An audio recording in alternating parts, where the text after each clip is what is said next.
abonnés à la page ont une alerte qui stipule que la mairie est en direct. Donc nous attendons. On me dit en régie que nous sommes en direct. Donc je salue tous les habitants qui se sont connectés au direct. Donc je suis désolé, nous avons commencé avec les aléas du direct et du coup sans la connexion. Donc bonsoir à toutes et à tous. Nous avons démarré avec le quorum de 24 élus présents, avec 3 pouvoirs. Nous avons aussi énuméré, enfin en tout cas discuté sur les décisions du maire, et nous étions sur les 2 derniers procès-verbaux du 25 janvier et du 1er mars. Donc sur avant de vous passer pour signature le procès-verbal, sur celui du 25 janvier, je vais vous demander qui est contre, qui s'abstient. Merci.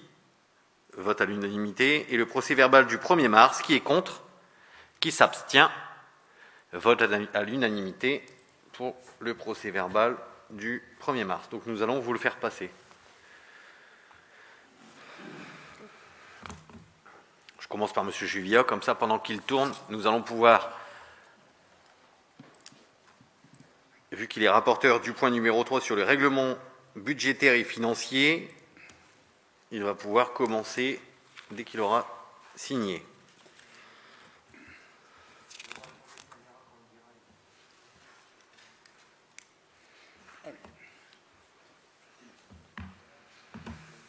Monsieur Chevilla, je vous laisse la parole sur la délibération numéro 3. Oui.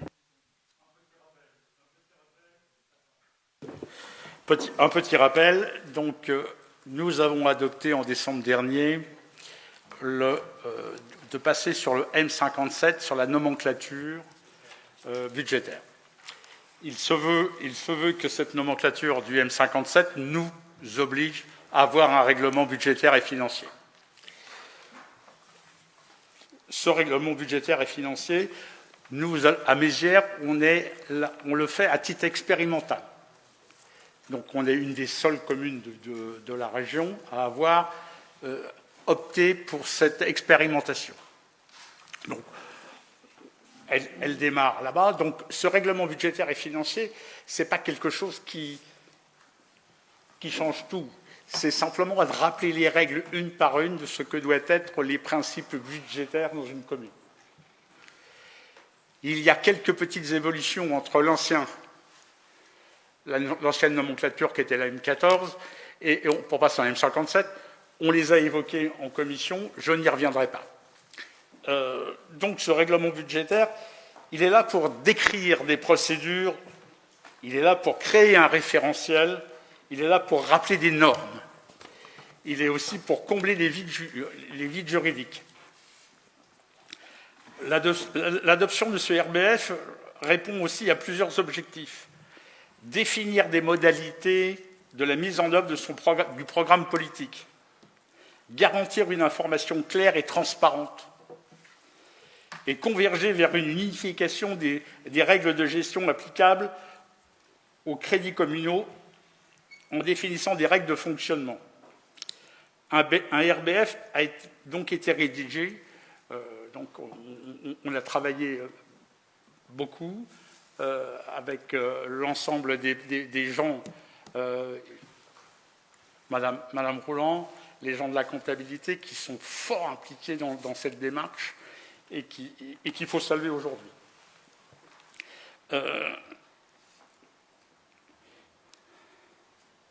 Donc aujourd'hui, ce qu'on vous propose, c'est donc c'est moi qui le dis sur le truc là. Juste les considérants. Oui.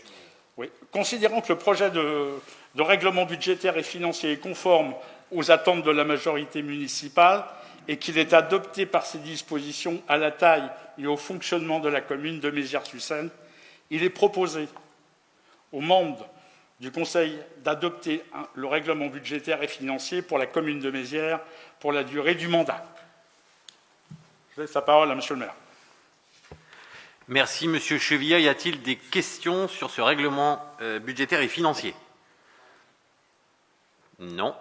Eh bien, écoutez, nous allons procéder au vote. Qui est contre cette délibération? Qui s'abstient? Eh bien, merci. Délibération adoptée à l'unanimité. Merci.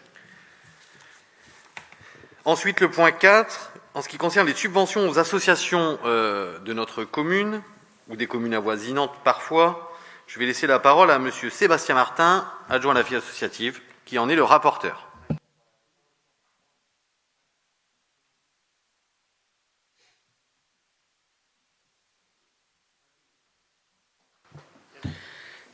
Alors, pour les subventions aux associations, comme chaque année, la commune a été sollicitée par les associations locales afin d'obtenir un soutien financier pour mener à bien leurs activités, malgré la situation qu'on connaît.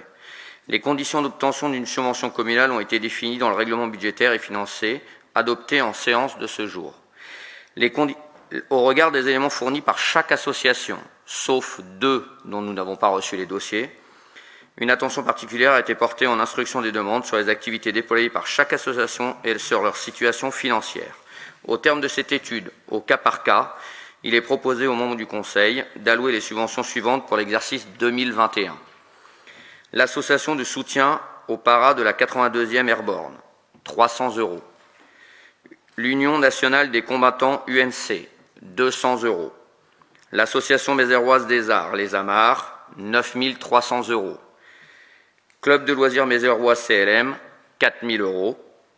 Épône-Mézières Basketball, EMBB, 1 000 €. Off-road cycliste Épône-Mézières, ORC, 1 750 €. Rencontre et créativité méséroise, 200 €. L'association jeunesse sport et loisirs de Mézières-sur-Seine AJSLM, 47 000 €. Tennis club d'Épône-Mézières, 1 500 €. Le souvenir français, 150 €. L'amicale des pompiers, 500 €. Bombustéo, 500 €. Il convient de rappeler que, compte tenu du montant de la subvention versée, l'association AJSLM est sous convention d'objectif avec la commune car elle touche une subvention supérieure à 23 000 €. Le montant total des subventions proposées s'élève ainsi à 66 400 €. La municipalité entend proposer en budget primitif une ouverture de crédit supérieure à ce montant afin de permettre aux associations n'ayant pas déposé de dossier dans les temps, en difficulté avec un nouveau projet ou se créant en cours d'année, de pouvoir bénéficier d'une subvention ultérieurement dans l'année. Bien, merci Monsieur Martin. Y a-t-il des questions sur ce sujet? Monsieur le maire, je voulais vous poser juste une question. La dernière fois, j'avais demandé si on pouvait mettre sur la liste, avant de donner tous les chiffres, c'était de mettre leur demande, est-ce que la commune va donner? J'ai pas compris votre question. Ouais. Je vous l'avais demandé déjà à la dernière réunion, c'était mettre la demande de l'association Oui. et donner à la suite ce que la mairie va donner. Mais ça, on ne le met pas dans la délibération. Si vous en avez besoin, vous pouvez le demander au service vie associative, on vous le communiquera. C'est pas que pour moi, monsieur le maire, c'est pour tout le monde. Il y a des gens qui nous écoutent en ligne. Ils voudraient peut-être savoir combien a demandé la JSLM, combien...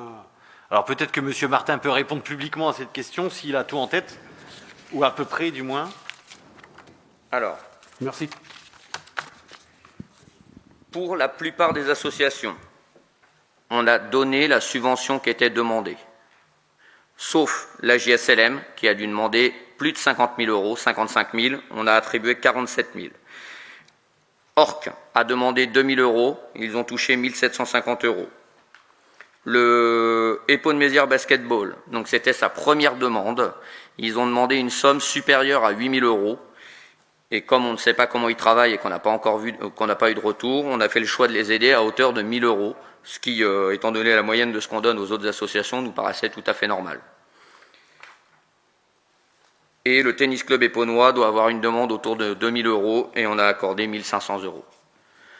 Après, on a 2 nouvelles associations comme l'Amicale des pompiers et Bambustéo qui n'avaient pas de somme fixe demandée, mais par rapport à leur budget, et donc on a décidé de donner 500 € chacun.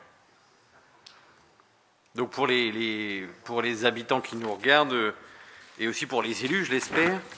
Merci monsieur Martin. Dernière question, monsieur le maire, s'il vous plaît. Oui. Je voulais juste savoir, est-ce que vous avez gardé les subventions exceptionnelles? Ah ben ça, monsieur la DICHAN, nous allons le voir dans l'élaboration du budget, le 12 avril.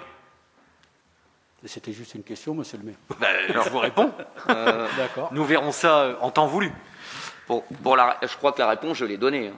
Oui, Ou alors, je n'ai pas bien compris la question, mais on a dit qu'on avait attribué un budget supérieur, c'est-à-dire de 70 000 euros, et qu'on avait dépensé que 66 000 et quelques, c'est-à-dire un peu moins de 67 000, et qu'on s'accordait une marge de 3 000 euros pour aider notamment 2 associations qui ont du retard et qui n'ont pas donné les dossiers en heure et en temps. Merci pour la réponse, monsieur Martin. Et cette question, vous l'avez eu aussi en commission, et il me semble que vous avez la réponse. Ah, c'est vrai que vous étiez absent à la commission. Pour ce qui concerne... Merci de me signaler, monsieur le maire. Ce qui concerne Bamboustéo, pour les habitants, il s'agit d'un couple jeune homme, jeune fille qui partent faire expérimenter l'ostéopathie pour approfondir en Asie. Et il y a un Méziérois dans ce duo. Oui, dans ce duo. Et donc, du coup, nous avons décidé de les aider à hauteur de 500 € pour aller expérimenter l'ostéopathie, en espérant aussi qu'à l'issue de ce voyage, alors ils nous rendront compte de ce voyage, et puis on pourra communiquer aux habitants sur nos réseaux sociaux au fur et à mesure de leur périple. Mais à l'issue de leur voyage, j'espère que ce futur ostéopathe de Mézières s'installera sur notre commune. Quant à l'amicale des sapeurs-pompiers, il est important, à mon sens, que nous soyons solidaires avec eux. Et s'il y a des élus qui nous regardent, j'ai eu vent que, de par le fait qu'ils n'aient pas pu distribuer leur calendrier en porte-à-porte, exceptionnellement suite à la Covid, ils n'ont pu recueillir qu'à peine 20% de la somme qu'ils récoltent d'habitude. Et cette amicale vit essentiellement avec cette somme. Donc je pense et j'espère que beaucoup de communes seront solidaires avec Mézières et seront solidaires avec les sapeurs-pompiers. Est-ce qu'il y a d'autres questions sur cette délibération? Non. Eh bien, c'est parfait. Qui est contre? Qui s'abstient? Eh bien, merci. Vote à l'unanimité. Je vous remercie pour ces associations. Le point 5, j'en suis le rapporteur. Il s'agit de l'approbation des demandes de subvention au titre du dispositif d'aide exceptionnelle d'urgence au commerce et à l'artisanat communal. En effet, en séance du 1er mars dernier, nous avons voté un dispositif d'aide exceptionnelle d'urgence au commerce suite au dispositif d'aide du département. Il s'avère que suite à ce dispositif, 8 sociétés de Mézières ont répondu. Au regard des conditions définies dans le règlement de ce dispositif, il convient à présent d'approuver le versement de ces subventions à ces candidats.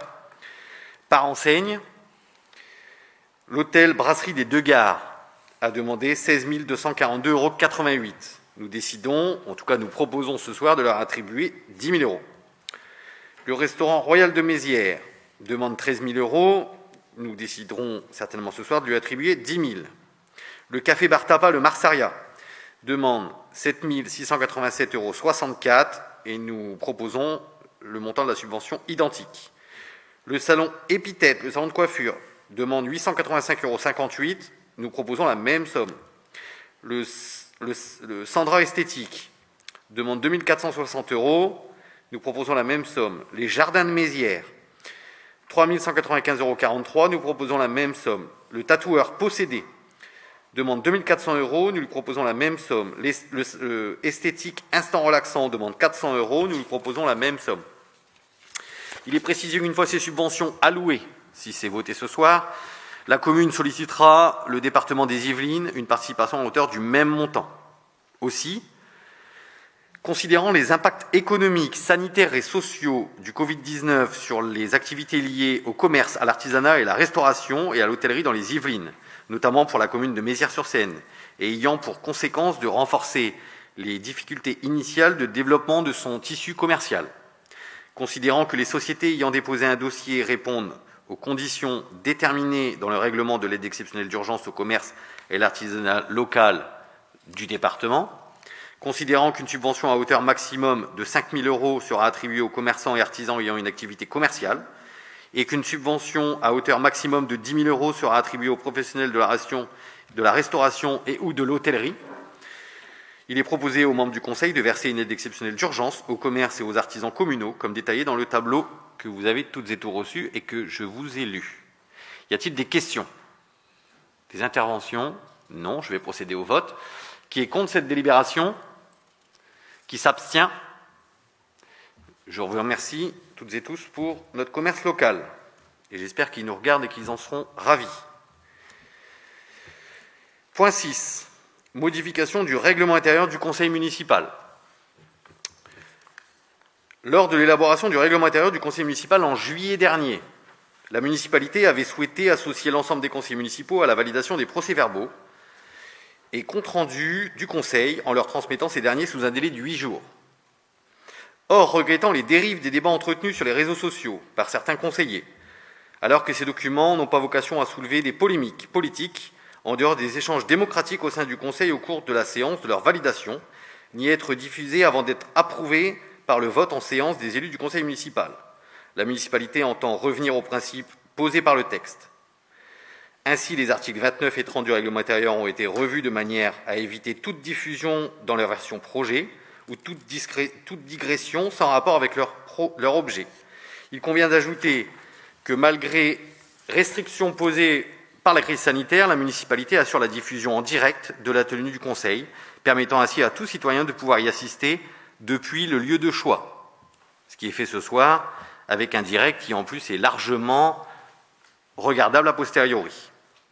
Aussi, considérant qu'il y a lieu de sécuriser le processus d'élaboration du procès-verbal et du compte-rendu des séances du conseil municipal, il est proposé aux membres du conseil d'adopter l'avenant de mars 2021 au règlement intérieur du conseil municipal portant modification des articles 29, procès-verbaux et 30, compte-rendu. Et je rappelle qu'à ce sujet, je vous ai fait passer, que je ne lirai pas, une note relative à l'obligation de discrétion des élus à destination de Monsieur le maire que j'ai demandé à notre directrice générale des services, et je le remercie. Donc j'espère que prochainement, nos élus feront preuve de discrétion. Avant que nous passions au vote sur ce point, y a-t-il des interventions? Monsieur Pinchot. Alors, je dois dire que je regrette vraiment que nous ayons finalement ce point maintenu à l'ordre du jour. Je voudrais dire à tous ceux qui nous regardent que j'ai essayé de sensibiliser l'ensemble des élus à cette mesure qui est une mesure de punition pure et simple des élus d'opposition qui a pour objectif d'entraver leurs moyens d'expression politique. Et ça me paraît vraiment, alors qu'on a eu des sujets d'importance, qu'on en a encore sans doute devant nous, qui mériteront toute notre attention, je trouve que là, on perd vraiment son temps et on va se ridiculiser devant ceux qui nous regardent, parce que c'est vraiment une demande de modification du règlement intérieur qui est vraiment ridicule. En effet, l'enjeu de la modification, c'est que les élus minoritaires ne seront plus associés à la validation des procès-verbaux des conseils municipaux, puisqu'ils en prendront connaissance plus d'un mois après l'événement, à l'occasion du prochain conseil, au lieu de 8 jours actuellement. Et à ce moment-là, d'ailleurs, les documents auront déjà été transmis aux autorités préfectorales.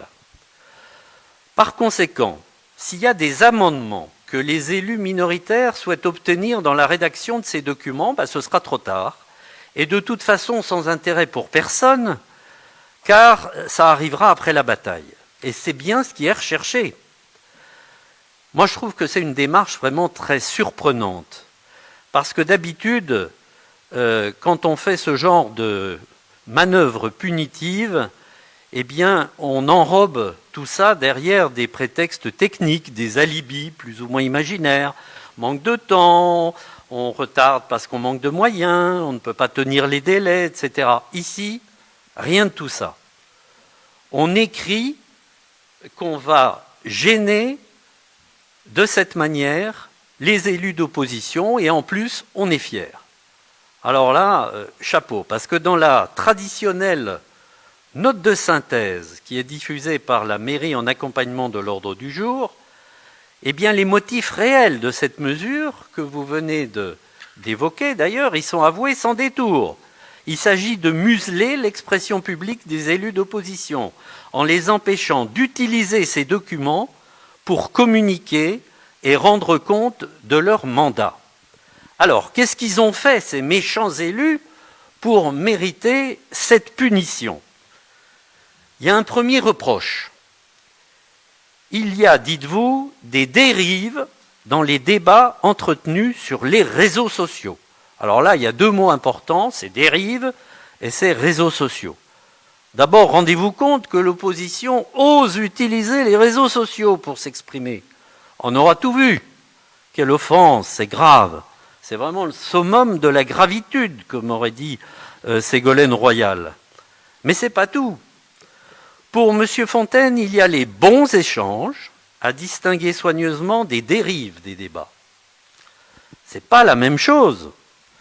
Alors, je ne sais pas si vous connaissez la différence, je vais essayer de vous l'expliquer. Un bon échange, c'est quand quelqu'un écrit sur les réseaux sociaux « Ah, qu'est-ce que le maire est sympa, hein !» Et en plus, il est gentil. Il est mignon, monsieur Pignon. Ça, c'est conforme. C'est un bon échange, c'est apaisé. Ça, c'est la démocratie.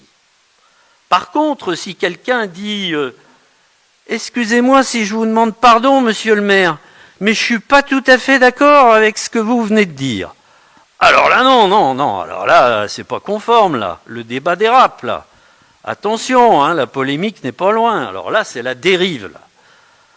Ça, c'est le premier reproche. Le deuxième reproche, c'est que vous utilisez des documents que la mairie n'a pas encore validés. Alors là, c'est franchement amusant, hein, parce que c'est précisément ce que l'on reproche à monsieur le maire, ne pas produire rapidement les projets des procès-verbaux afin qu'ils puissent être validés par tous les élus et qu'on puisse les utiliser. Imaginez, aujourd'hui, on a validé le PV du 25 janvier. On est le 29 mars. On n'est vraiment plus dans les nouvelles fraîches, hein. Alors, bien sûr, le maire, lui, il n'attend pas cette étape pour communiquer sur les débats et les décisions du conseil municipal. Il a raison, bien sûr. Nous accuser d'utiliser des documents non encore validés, ça me rappelle un peu le sketch de Coluche sur le policier qui demande ses papiers à un citoyen qui vient déposer plainte parce que précisément on les lui a volés. C'est absurde et c'est de la mauvaise foi. Bon, vous le voyez, toutes ces arguties sont irrecevables.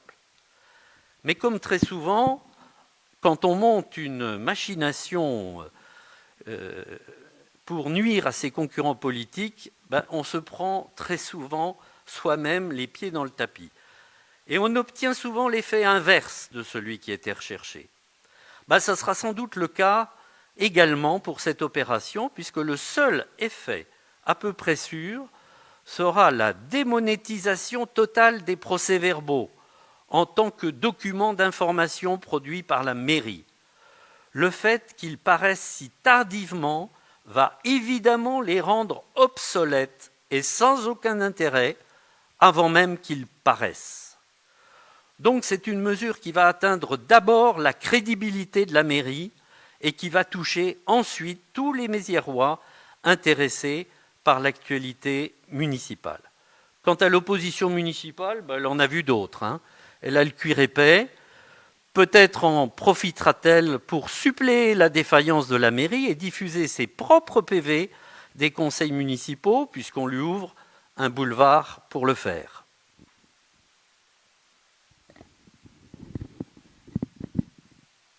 Très bien. Merci M. Pinchot pour cette intervention. Preuve en est que nous vous laissons l'expression est large possible, 10 minutes, c'est parfait. Je vous remercie pour la défaillance des services et pour la comparaison à M. Pignon. Ceci étant, nous allons procéder au vote. Qui est contre cette délibération?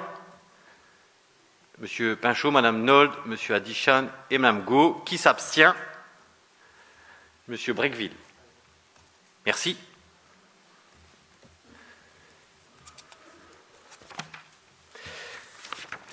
Point 8. Convention avec le Centre départemental de gestion, CIG. Pardon? J'ai passé un point. Ah, pardon.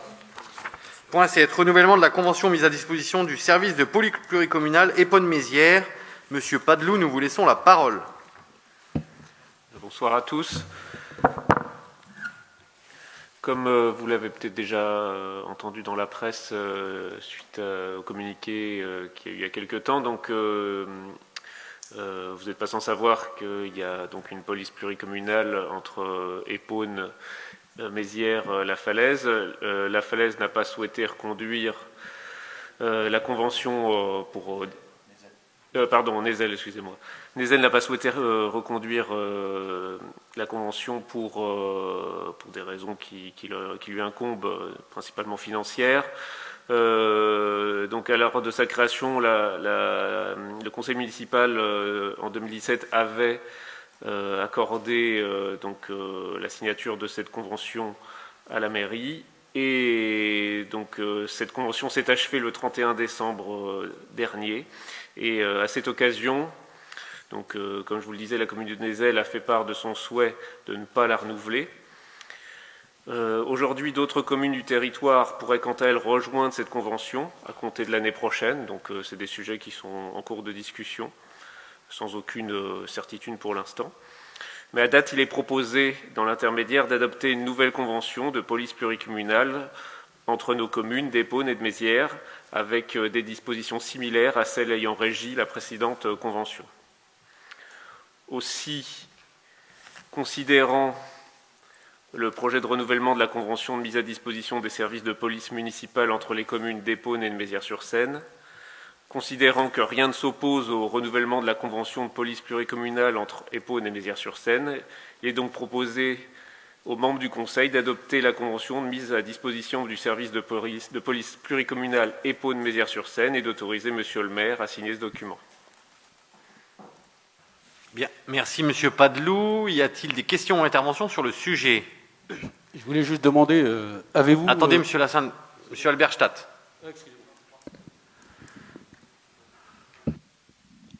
Bonsoir. Monsieur le maire, dans cette convention dont je partage la quasi-totalité du contenu, il y a un point qui a retenu mon attention en particulier. Il s'agit de l'article 10 relatif à l'armement. Il y est écrit que les policiers municipaux pourront être notamment dotés de flashballs. Je dois dire que c'est quelque chose qui me pose un peu problème, puisque je rappelle que c'est une arme dangereuse qui peut paraître inappropriée pour des policiers municipaux. Le défenseur des droits avait préconisé son interdiction, et ce dès 2013. C'est une arme qui a occasionné plusieurs dizaines de dégâts humains irréversibles lors d'utilisation par les forces de l'ordre ces dernières années. Elle est décriée car ce n'est pas une arme précise. Son utilisation est très risquée pour des tirs au-delà d'une dizaine de mètres. Elle n'est d'ailleurs plus utilisée par la police nationale et la gendarmerie depuis 2016 du fait de sa dangerosité. Elle a été remplacée par le LBD 40 qui est équipé d'un viseur électronique et d'une crosse, ce qui est censé le rendre plus précis. Je trouve cela tout à fait légitime que notre police municipale dispose de revolvers, de bombes lacrymogènes, de tasers, comme c'est prévu dans cette convention. Je rappelle d'ailleurs que notre brigade de police pluricommunale est aujourd'hui mieux équipée que beaucoup de brigades de police nationales, comme l'a d'ailleurs fait remarquer le chef de notre police dans une interview au Courrier de Mantes il y a 2 semaines. Vous me direz que les flashballs étaient déjà prévus dans la première convention adoptée en 2017, certes. Mais même sans eux, nos policiers disposent quand même aujourd'hui d'un armement déjà bien fourni et de qualité. Donc, à mon sens, leur mettre à disposition des flashballs, ça me semble à la fois dangereux, du fait du manque de précision de cette arme, et en même temps excessif, au regard des missions de notre police municipale, qui n'a pas vocation à agir comme les CRS. Pour toutes ces raisons, vous comprendrez bien que je ne peux pas voter en faveur de cette convention en bonne conscience, alors même que j'en partage pourtant les objectifs et la quasi-totalité du contenu. Je m'abstiendrai donc lors de ce vote. Je souhaiterais par ailleurs, Monsieur le maire, avoir des éclaircissements sur les conditions d'utilisation du flashball et de son encadrement, si cette convention venait à être adoptée. Je précise pour finir que mon intervention ne vise pas du tout à remettre en cause les qualités de nos policiers municipaux, qui font un travail formidable et je tiens à les en féliciter. Je vous remercie. Merci, Monsieur Alberstadt. Je vais vous répondre de suite et j'espère qu'à l'issue de cette réponse, vous changerez certainement d'avis. Monsieur Adichan. Je voulais savoir, est-ce qu'on a une idée sur les villes qui vont rejoindre notre police pluricommunale? Du coup, je vais répondre à votre question parce qu'elle est plus rapide. C'est à l'étude avec mon homologue Guy Muller. Comme vous avez vu passer dans la presse, nous étudions l'autre rive de la Seine, et nous avons été sollicités aussi par Guerville. Donc nous étudions différents scénarios et nous verrons avec les conseils municipaux ce qu'on décide de retenir. En tout cas, pour cette année, on reste ainsi, on travaille en temps masqué. L'idée, et c'est ce qu'on a dit à la presse, c'est que cette police pluricommunale puisse s'étendre pour l'année prochaine, c'est notre souhait du moins, de manière à ne pas toucher, et c'est l'engagement que nous souhaitons avec Guy Muller, à ne pas toucher à l'impact financier des communes, mais de par le fait que nous pourrons à un moment donné étaler notre zone d'intervention avec plus de police, nous garderons les mêmes horaires en journée, mais si on arrive à avoir plus d'agents de par cet étalement, nous pourrons étaler aussi les horaires de travail en faisant plus d'équipes. Voilà. Parce que j'ai laissé entendre qu'il y avait de l'autre côté, ça pourrait être une ville de l'autre côté de la Seine. Donc, ça pourrait être. Oui, mais je vois par rapport à la distance pour des policiers municipaux, ça fait un petit trajet quand même, non? Alors, ça dépendra aussi de ce qui est discuté. Mais par exemple, vous prenez une ville comme Gargenville, qui est quasiment un peu plus dotée que Épône, beaucoup plus que Mézières, donc l'équivalent peut-être des deux. Ça fait qu'on doublerait nos effectifs. Et si dans le même temps on y intègre Porcheville et Jusier, encore une fois c'est du peut-être, hein, ce qui voudrait dire qu'on arriverait à 12, 13, 14 policiers municipaux. En laissant en journée un poste de chaque côté de la Seine, parce qu'en journée ça peut être compliqué de traverser le pont. Par contre la nuit, avoir juste une équipe et traverser le pont, en 3 minutes c'est fait la nuit, c'est quelque chose qui est potentiellement réalisable. Donc c'est des choses que nous discutons en ce moment avec les maires et les différents conseils municipaux, et on travaille dessus. On ne sait pas ce à quoi ça va aboutir. J'espère avoir répondu à votre question. Du coup, pour monsieur Albert Stadt, et je vous remercie d'avoir posé cette question et de l'avoir envoyée en amont, puisque ça m'a fait travailler ce week-end, parce que je ne suis pas un professionnel du flashball, mais j'ai très bien compris votre intervention, et encore une fois, je vous remercie de l'avoir posée. Il s'avère que la police municipale n'est pas dotée des mêmes flashballs que la police nationale. Le flashball de la police nationale, donc il faut savoir que le flashball, c'est une marque déposée, une marque française, sinon c'est du LBD, c'est tout le temps du LBD. Sauf que le LBD police municipale est du LBD catégorie B et C. Le LBD police nationale, avec une vraie compétence régalienne, c'est du catégorie A. Et là, je vous rejoins sur les débats nationaux suite à des manifestations, etc. Il faut savoir qu'en plus de cela, le LBD B et C est doté de lasers, etc. Il est beaucoup plus précis, et c'est du calibre 44, c'est pas du calibre 40. En plus de ça, ce que je voulais vous dire, c'est que la police municipale n'agit uniquement qu'en cas de légitime défense. Contrairement à la police nationale qui peut rétablir l'ordre sous demande. La police municipale ne peut pas rétablir l'ordre sous demande. Aujourd'hui, un agent de police municipale qui est en danger, puisqu'il agit en cas de légitime défense, qui est en danger à moins de 5 mètres, il a deux possibilités. Soit il utilise son taser, portée de 5 mètres, soit son revolver. S'il est à plus de 5 mètres, imaginons une prise à partie avec soit il utilise son revolver. Si on lui donne la possibilité d'utiliser un LBD BSC, il peut utiliser son LBD BSC. Si on ne lui donne pas cette possibilité, il utilisera forcément, en cas de légitime défense, son revolver. Pour les plus de 5 mètres. Voilà ce que je voulais vous répondre. En complément, on entend souvent indifféremment les termes de flashball et de LBD. Ce que je vous disais, précisons que le nom générique de ces termes est bien un lanceur de balles de défense. Le terme flashball est en réalité une marque commerciale. Celui de LBD est de fabrication française, utilisée depuis les années 90. Contrairement au flashball qui était une arme de poing et ressemblait à un gros pistolet, le LBD 40 est une arme d'épaule. Cependant, depuis quelques années, le flashball est doté d'une visée laser et d'une crosse épaule, rendant l'arme flashball bien plus précise qu'à l'époque. Les différentes blessures sont faites par des lanceurs de 40, comme je vous le disais, ce qui n'est pas le cas de la police municipale. Le maintien de l'ordre est une prérogative exclusive du pouvoir régalien, de la police nationale et de la gendarmerie, et strictement interdite aux polices municipales. Il était important de préciser les cadres d'emploi, doctrine et titres d'armes pour éviter les amalgames et craintes que cela peut engendrer. Mais en conclusion, la police pluricommunale a aujourd'hui, même si la Convention nous le permet, elle n'est pas dotée de LBD. Elle ne l'est toujours pas. Et si elle devait l'être, de par la Convention, j'ai eu confirmation, ce sera forcément la préfecture qui en donnera l'autorisation, avec enquête de moralité, etc. Mais aujourd'hui, on ne sait pas ce que demain est fait. Le fait de l'enlever potentiellement de la Convention, avec, on pourrait le faire, mais on n'a aucune raison de le faire étant donné ce que je viens de vous dire sur les catégories B et C. Ce ne sont pas des armes catégorie A comme vous le disiez dans votre intervention, mais encore une fois, je l'entends, avec tout ce qui s'est passé autour des Gilets jaunes dans le cadre du maintien de l'ordre, je l'entends, mais ce ne sera jamais le cas sur une police municipale. Est-ce qu'il y a d'autres questions sur le sujet? Bien. Du coup, nous allons voter. Qui est contre cette délibération? Qui s'abstient? Monsieur Varlet, Monsieur Alberstadt, Blanche Gall, en abstention. Merci à tous. Et Adichan, pardon, là, Monsieur Lassalle.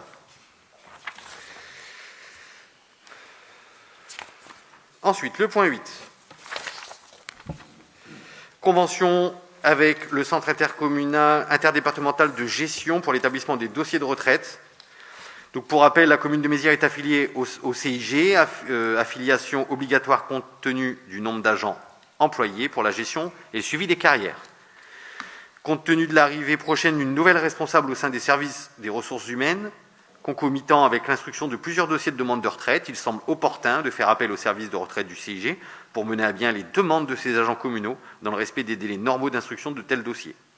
La convention ainsi proposée avec le CIG pour une durée de 3 ans permettra de confier tout ou partie de l'instruction des dossiers de retraite en fonction de la charge de travail du service en interne et de ses capacités de gestion. Ce service est facturé à hauteur de 42,50 de l'heure pour les communes de notre stade. Ainsi, la collectivité met en œuvre les moyens pour garantir la bonne gestion de ces dossiers sans créer une surcharge néfaste pour le service interne. Bien évidemment, vu l'avis de la Commission Affaires Générales, Communication et Sécurité, l'avis positif du 16 mars 2021 et la Commission Finances du 19 mars, considérant que ce projet de convention permettra à la commune d'assurer une instruction des demandes de départ à la retraite de ses agents communaux en toute sécurité juridique, dans les délais normaux d'instruction et sans créer de contraintes pénalisantes pour la continuité du service ressources humaines de la commune. Il est proposé aux membres du Conseil d'approuver la convention avec le centre de gestion interdépartementale de la Grande Couronne Île-de-France relative à l'établissement des dossiers CNRACL par le centre de gestion à compter du 24 février 2021 et d'autoriser Monsieur le maire à le signer. Y a-t-il des questions, interventions sur le sujet? Bien. Qui est contre? Qui s'abstient? Je vous remercie. Point 9. Avis de la commune sur le plan de gestion des risques inondations, PGRI 2022-2027. Et je vais laisser la parole à Madame Drouet. Oui, bonsoir à tous. Donc, le préfet du bassin Seine-Normandie nous demande en effet notre avis concernant le PGRI, c'est-à-dire le plan de gestion des risques inondations, le futur pour 2022-2027. En effet, l'État décline sa stratégie afin de réduire les conséquences négatives des inondations sur le territoire, au travers de ce qu'on appelle donc un PGRI, plan de gestion des risques inondations, qui est défini à l'échelle de chaque bassin hydrographique. L'ancien PGRI de 2016-2021 va arriver à son terme, et donc les services du préfet en ont élaboré un nouveau pour la prochaine période, qui va de 2022 à 2027. Donc l'objectif de ce plan, c'est de proposer en fait un cadre pour la mise en œuvre des politiques de gestion des risques inondations et leurs outils. Il vise à renforcer les synergies entre les politiques de gestion des risques et les politiques de gestion des milieux aquatiques, l'aménagement du territoire, notamment avec les documents d'urbanisme, et les projets d'aménagement. Il porte également une attention particulière aux secteurs les plus exposés et aux TRI, c'est-à-dire les territoires à risque important d'inondation. Le conseil municipal est invité à formuler son avis sur les dispositions de ce plan. Vous avez pu consulter ce document qui fait plus de 200 pages pour le PGRI. Vous avez ensuite l'avis de l'autorité environnementale qui fait également 200 pages. Donc, sur le site de la DRIE, aussi, considérant l'avis des élus, il est proposé ce soir aux membres du Conseil d'émettre un avis favorable sur le plan de gestion des risques d'inondation. Merci Madame Drouet. Y a-t-il des questions sur le sujet? Pas d'intervention. Quand on parle... Ah, pardon. Juste avant les questions, on me dit qu'il y avait des réserves en commission. Oui, excusez-moi, je vais lire les réserves que j'avais écrites lors de la commission urbanisme. Donc, en effet, nous préconisons que les recommandations de l'autorité environnementale soient bien prises en compte. Donc, je vais les lire pour tout le monde. Donc, les recommandations sont de joindre à ce plan une synthèse à l'échelle du bassin, d'indiquer de manière explicite pour chaque disposition les acteurs qui sont chargés de leur mise en œuvre, les outils et les moyens qui seront à mobiliser, définir également les indicateurs de suivi de ce plan de gestion, donc à savoir les enjeux et les populations exposées, les stratégies locales, en distinguant des indicateurs de moyens et de résultats et d'en partager régulièrement le constat avec les parties prenantes. De mieux intégrer également les PPR inondations et les PPR littoraux comme outil de mise en œuvre du PGRI. Renforcer les mesures relatives aux zones d'expansion des crues et à la gestion des ouvrages hydrauliques de protection. Également de renforcer les moyens nécessaires pour vérifier la qualité de documents d'urbanisme et la prise en compte des mesures du plan de gestion des risques d'inondation, de prévention et de gestion du risque d'inondation. Et enfin, de procéder à une évaluation environnementale des PAPI, c'est-à-dire les programmes d'action de prévention des inondations. Voilà pour ce qui est des recommandations donc de l'autorité environnementale que nous souhaitons bien sûr suivre. Bien, Monsieur Adichan, c'est bon. Donc du coup, Madame Drouet et la Commission proposent d'émettre un avis favorable avec les recommandations qu'elle vient de vous citer. Y a-t-il des questions? C'est bon. Qui est contre? Qui s'abstient? Vote à l'unanimité. Je vous en remercie. Je n'ai pas reçu de questions orales par mail en amont. Monsieur Alberstadt, comme de coutume, y a-t-il des questions sur les réseaux sociaux? On va en prendre 2. Non, il n'y en a pas. Eh bien, c'est parfait. C'est que nous sommes clairs. Du coup, je vous remercie toutes et tous. Au moins, on aura respecté en tout cas ce qui nous est préconisé par le gouvernement, à essayer d'aller vite. Je vous remercie. Je vous souhaite une bonne soirée. Le conseil municipal est clos. Merci à vous.